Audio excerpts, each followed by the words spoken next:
Hello mga mare, i-flex ko lang kasi naiwan ito kaninang umaga sa harapan ng tindahan ko.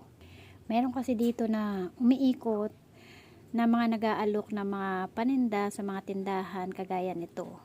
So binilang ko siya kung kumpleto pa siya kasi baka mamaya kapag binalikan ni Ate Ganda kasi nga bakla siya, baka sabihin niya binawasan ko na. So sakto pa rin naman siya ng 50 pieces kagaya nung nakalagay sa box. So it means wala pa siyang bawas.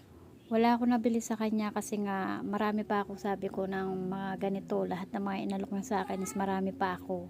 So pinatong niya to sa harapan ng tindahan ko. So kulay black. Ayan. 50 pieces pa yan, binilang ko. So balak ko ibalik ko ito sa kanya kapag nakita ko siya ulit. Paminsan-minsan lang naman kasi siya dumadaan dito. Sabi ko nga sa kanya, nakapamili na ako sa Kalamba na wholesaler ng mga inaalok niya sa akin.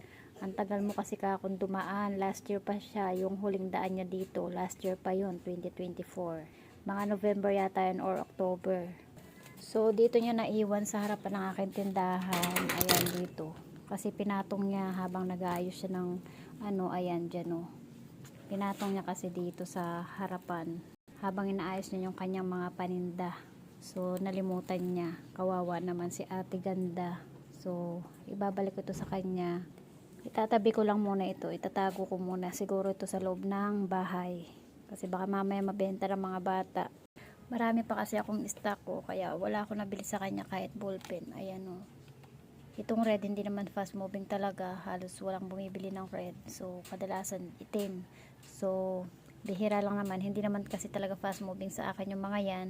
Ang sa akin lang para kapag may naghanap, meron ako maibenta. Kasi mura lang naman ang puhunan yan. At saka